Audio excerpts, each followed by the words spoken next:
Hello everyone, welcome to my channel K education. कैसे हैं आप सभी लोग? आई होप आप सभी लोग अच्छे होंगे। तो आज मैं आप लोगों को, जो हमारे प्रशिक्षु हैं, बहुत ज़्यादा परेशान हैं कि हमारा स्क्रूटनी रिज़ल्ट कब आएगा। तो इससे रिलेटेड मैं आपको कुछ सूचना, कुछ जानकारी देने वाली हूँ। और इसके साथ साथ मैं आपको केवीएस के लिए जो हमारे 2022-2023 में जिन्होंने सीटेट का फॉर्म भरा था, तो वो केवीएस के लिए अप्लाई कर सकते हैं या नहीं कर सकते हैं, इसके बारे में बताने वाली हूँ। तो आज मैं आपसे ये बताने वाली हूँ। देखिए, आज की न्यूज़ निकली हुई है कि 400 केंद्रों पर कल से होगी डीएलएड परीक्षा, यानी हमारी कल से डीएलएड परीक्षा स्टार्ट होने वाली है। यानी कल 19 तारीख है, 19 दिसंबर से आपको पता है डीएलएड सेकेंड सेमेस्टर के एग्ज़ाम्स स्टार्ट हो रहे हैं। तो 400 केंद्रों पर कल हमारी डीएलएड की परीक्षाएं होंगी, और आपको पता है ये 19 से 21 तक होंगी। 19, 20 और 21 तक ये हमारी 3 दिन, आपको पता है, लगातार परीक्षाएं होती हैं और ये परीक्षाएं होंगी। और एक चीज़ और बता देना चाहते हैं कि हमारे जो डीएलएड के प्रशिक्षु हैं, उनके साथ बहुत बड़ा धोखा हुआ है। क्योंकि हमेशा ऐसा होता था कि जब भी किसी भी नेक्स्ट एग्ज़ाम, डीएलएड से रिलेटेड जो भी नेक्स्ट एग्ज़ाम होते थे, उनसे पहले आपका जो स्क्रूटनी रिज़ल्ट होता था, वो आपका रिज़ल्ट क्लियर हो जाता था, वो आपका रिज़ल्ट आ जाता था।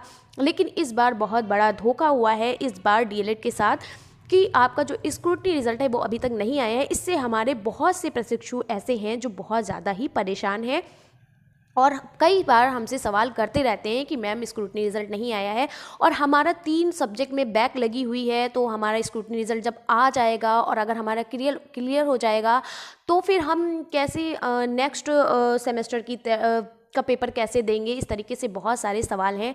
तो मैं यही कहूँगी कि आप लोग बिना टेंशन लिए, बिना किसी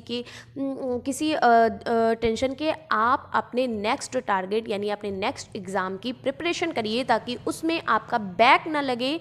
एक बार तो आप धोखा खा ही चुके हैं, एक बार आपने गलतियां की हैं, अब उन गलतियों को सुधारिए, ना कि उन गलतियों के पीछे पड़िए। आप स्क्रूटनी रिज़ल्ट पर फोकस ना करके आप अपने नेक्स्ट टारगेट यानी नेक्स्ट एग्ज़ाम का आप उसको अच्छे से प्रिपरेशन करें, ताकि बैक ना लगे। अब आप खुद ही देख रहे हैं कितना परेशान है, रिज़ल्ट भी नहीं आ रहा है, आपको पता भी नहीं चल रहा है कि आपका जो स्क्रूटनी रिज़ल्ट है वो क्लियर है भी कि नहीं भी है। इसमें आप काफ़ी ज़्यादा टेंशन में हैं, काफ़ी ज़्यादा कंफ्यूज हैं। इस वजह से मैं चाहती हूँ कि आपका जो नेक्स्ट पेपर है यानी नेक्स्ट टारगेट यानी नेक्स्ट एग्ज़ाम जो आपका है, आप इसे बर्बाद ना करें। अब इस टाइम आप सिर्फ और सिर्फ अपने नेक्स्ट एग्ज़ाम पर फोकस दें, स्क्रूटनी रिज़ल्ट को भूल जाएं।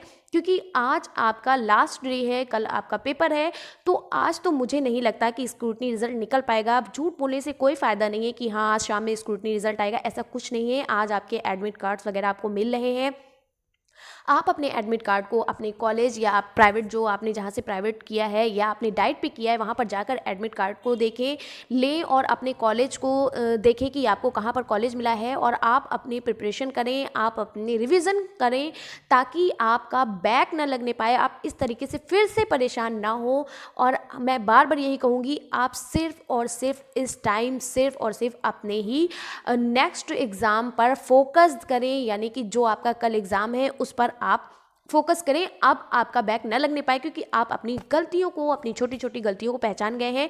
और मैं हर बार यही कहती हूँ और आज भी कहती आई हूँ, जो भी आपको क्वेश्चंस दिए जा रहे हैं आपके एग्ज़ाम्स में, उन सभी क्वेश्चन को, आप सभी क्वेश्चंस को करके आए, एक भी क्वेश्चन छोड़ कर मत आए। क्या होता है, आपको कुछ क्वेश्चंस ऐसे होते हैं जो आपको बहुत अच्छे से आ रहे होते हैं, आप उन्हीं पे सारा टाइम वेस्ट कर देते हैं, आप उनको 2-2 पेज का, 3-3 पेज का लिखना शुरू कर देते हैं। ऐसा मत करिए, क्योंकि 2 नंबर का 1 नंबर का आपका प्रश्न आता है, उन 2 नंबर 1 नंबर में आप 2-2 पेज भरोगे तो कैसे चलेगा, और फिर 1-1 घंटे का पेपर होता है। तो मैं यही कहूँगी कि आप सभी प्रश्नों का आंसर दीजिए, सभी प्रश्नों का उत्तर दीजिए, एक भी प्रश्न मिस मत करके आइएगा। मिस करना ही आपकी बड़ी भूल होती है। क्या होता है, आप कुछ भी उसके बारे में लिख कर आते हो, आपको आधा नंबर तो मिलता ही है, और जब आप कुछ लिखे ही नहीं होंगे तो एग्जामिनर आपको नंबर क्या देगा। यही सब छोटी छोटी गलतियां आप करके आते हो, जिससे आपकी बैक लग जाती है। इतना टफ पेपर नहीं होता है, 6 to 8 स्टैंडर्ड की बुक उठाकर पढ़ लो, वही सब चीज़ें आती हैं। कुछ टफ नहीं होता है, डीएलएड टफ नहीं होता है। लेकिन क्या होता है, आप लोग जो आपको प्रश्न आ रहे होते हैं उन पे आप बहुत ज़्यादा ही फोकस करने लगते हो, और जो नहीं आ रहे होते हैं उनको छोड़ देते हो। ऐसा नहीं करना चाहिए। सारे क्वेश्चंस को अटेम्प्ट करिए, सारे क्वेश्चंस को करके आइए, एक भी छोड़कर मत आइए। डीएलएड में ऐसा भी कुछ नहीं होता है कि आपके आस पड़ोस में जो बैठे हैं आप उनसे पूछ नहीं सकते, ऐसा नहीं कि आप उनसे पूछ भी सकते हो, ठीक है। माना कि वो अगर आपके पास में नहीं अच्छा बैठा है तो फिर भी आप कुछ ना कुछ तो उसे आता होगा, आपको उसके बारे में, हर प्रश्न के बारे में कुछ तो आपको पता होगा, उसके बारे में कुछ लिख कर आइए, लेकिन छोड़कर मत आइए। तो ये आप छोटी छोटी गलतियां तो आप फर्स्ट सेमेस्टर में सब जान ही चुके हो और सब अच्छे से पहचान ही चुके हो, आप एक बार पेपर दे चुके हो, ये आपका नेक्स्ट टाइम है और इसमें अब डरने की बात भी नहीं, क्योंकि आप एक बार पेपर दे चुके हैं, आपको पता है किस तरीके से पेपर देना है, किस तरीके से नहीं देना है। तो मेरा मेन मकसद ये वीडियो उन्हीं प्रशिक्षुओं के लिए है जिनका बैक लगा हुआ था, जिनका स्क्रूटनी रिजल्ट नहीं आया है, तो वो अपने स्क्रूटनी रिजल्ट पर फोकस ना करके वो अपने नेक्स्ट एग्ज़ाम्स यानी जो आपका कल एग्ज़ाम होने वाला है उसकी प्रिपरेशन करें, अपना एडमिट कार्ड लें, अपने स्कूल को देखें कहाँ पर स्कूल मिला है और अपने पेपर पे ही फोकस करें, ठीक है। नेक्स्ट जो मैं बात करने वाली थी, और ये तो आपको पता ही है, ये स्कीम आप देख ही चुके हैं, कई बार आपने देखा होगा कि आपका 19, 20 और 21 को पेपर है, ठीक है। तो अब आगे बढ़ते हैं और फोर्थ सेमेस्टर की बात, तो फोर्थ सेमेस्टर का जब पेपर होगा तो मैं उससे अगर रिलेटेड कोई न्यूज़ आएगी तो मैं इससे रिलेटेड बात आपसे करूँगी। फिर ये देखिए केवीएस के बारे में मैंने आपको बताया कि जो हमारे सीटेट जो जुलाई में जो पेपर नहीं दे पाए थे, जो जुलाई में पेपर नहीं किया गया था, और अब सीटेट 2022 और 2023 वाले जो हमारे पेपर देना चाहते हैं प्रशिक्षु, वो उनके मन में ये सवाल रहता है, ये सवाल है कि क्या हम केवीएस में अप्लाई कर पाएंगे या नहीं कर पाएंगे। उनसे रिलेटेड कुछ यहाँ पर सूचना दी गई है केंद्रीय विद्यालय संगठन यानी केवीएस के द्वारा। देखिए यहाँ पर कहा गया है कि allow CTET 2022 and 2023 appearing candidates in KVS 2022 requirement as CTET July was not conducted by CBSE. यानी कि जो सीटेड 2022 और 2023 सीटेड जुलाई में नहीं, सीबीएसई ने यहाँ पर क्या किया था, जुलाई में पेपर नहीं दिया था, ठीक है, यहाँ पर पेपर कंडक्ट नहीं कराया गया था, उससे रिलेटेड यहाँ पर बात की गई है। जो हमारे प्रशिक्षुओं के मन में ये सवाल रहता है कि यहाँ पर कहा गया है candidates acquiring essential qualification on the last date of submission of application form will be eligible for the post applied for।